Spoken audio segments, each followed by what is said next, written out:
Hi guys! Welcome to another Daisy Design face painting tutorial. Today we're going to paint a very standard, basic, probably the most requested thing ever, a butterfly. That's right. I know there's probably a million videos on Facebook already about butterflies, but there are so many different ways you can do it. I thought it's not going to hurt to have another one, so I hope you enjoy it. Right, we're going to start off with some green Diamond Effects purple, and I'm loading it onto a filbert, nice big wide filbert brush. I think that's number 12. I just picked this up from my local craft shop, and I have many of these, which I love for just putting down bases. Alright, so with the butterfly I like to start sort of halfway up the forehead and halfway across the eyebrow, and I bring that line sort of down and in there. A bit too much water on there today. That's alright. We'll let it sort of go out and around the outside of the eyebrow and bring it into the corner of the eye. So we do the same thing on the other side, up there, like that. And I'm just going to flick that down because eventually I'm going to blend it. So if I've just got a bit more paint further down, it gives me something good to blend.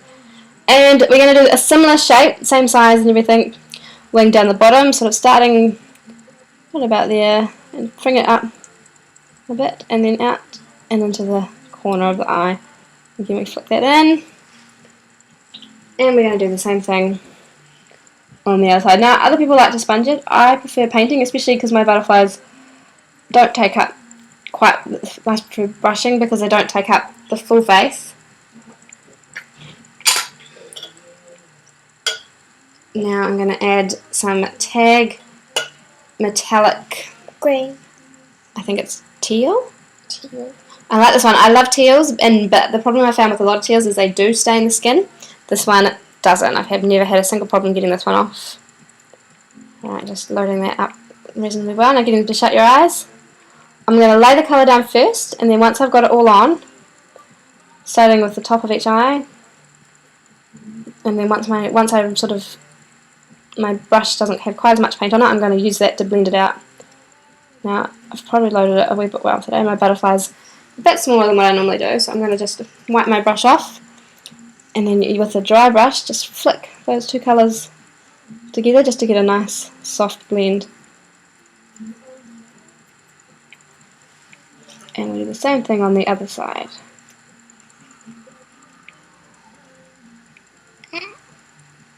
Fletcher's starting to cry. Yeah. Hang on, Fletcher. Okay, do you reckon we can...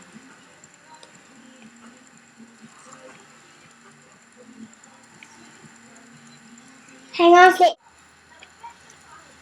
Alright, with the same brush, I have loaded up a metallic pink. It's sort of I think it's a metallic pink rose.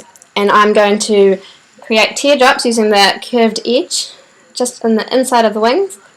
There, one there, do one down there. I've got them all heading towards the inside of the eye. Turn it on its side just to get a more narrow teardrop.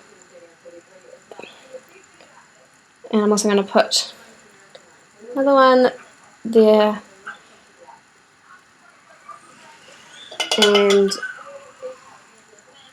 get some metallic gold and just do a little spot it's going to be finished inside the bigger teardrops. So we're sort of just adding a few layers of colours. This is a step that's completely optional. You could leave it out if you've got a busy line of people, and the butterfly will still look fantastic. Alright, so now we're going to do the outlines. Today I'm going to do outlines in a black, and I use a very little fine, I don't know if you can see that. It is a number 1 Snazzaroo brush, one of my favourites because I've had this one for yonks and has actually held its shape really, really well. Now, to get the thicker to thin lines, I can press harder, and then it just comes back very easily to those fine points. So I'm going to start with the top of the wing, make that one just a wee bit higher than the others, just to sort of adds to the elegance. And as you can see, it's a very thin, thick line. Do you want to just sit forward for me? Right, and we're going to do another one next to that. Just a smaller one, and then a wiggle, wiggle, wiggle, and drag it in. I need a bit more paint on my brush just to keep going. So we carry on with the wiggle, wiggle, wiggle, and in, and wiggle, wiggle, like that. And we do the same thing on the other side, starting up high. Now you can outline with any colour. Purple would probably have been a really nice choice for this one, but just for the sake of camera and everything, I'm going to do it in black, so it's nice and clear. So we connect those up, wiggle, wiggle, wiggle, and back in. I'm bringing all those flicks in towards the middle of the eye. Even this last one here sort of heads towards the middle of the eye. Sorry, just settling the crying baby. I am just finishing with the black. So we've done halfway down, pull it out there, and come back up, and then I'm going to add just a couple of teardrops at the front to fill that space. So do the same thing on this side. If you can come nice and close, just put your head sideways and look that way. Good girl.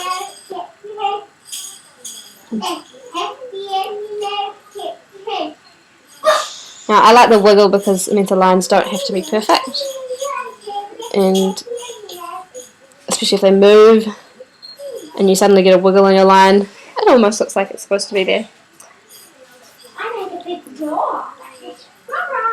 Alright, now we're going to go and do the same sort of theory with the wiggle and drop, but we're going to do it around the colours of teardrops that we'd placed on earlier, and then just do a black sort of mark in the middle of that gold. So down the bottom we've got 2 teardrops. We've got the bigger one, we're going to outline, and then the smaller one.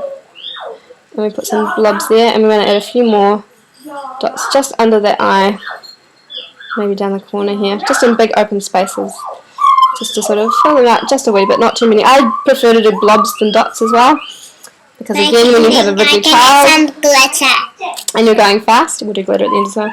When you have a wriggly child and you're going fast, it doesn't look quite as bad as a dot gone wrong than just a blob.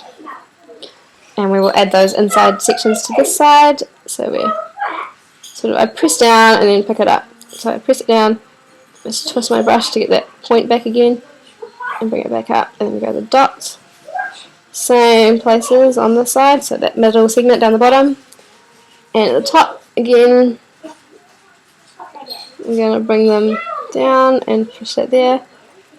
And some dots up here. And then these bits here are probably what I would do instead of an antenna, just because I usually forget, but often I find just keeping that middle of the face empty makes it look nice and pretty.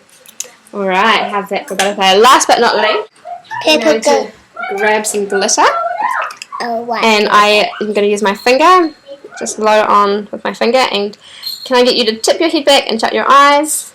Oh, not too much, just forward a wee bit more so the camera can see it. And I'm just going to fill up the segments, the middle of the segments, with glitter. Just try not to go over the black lines too much. We'll do the other side.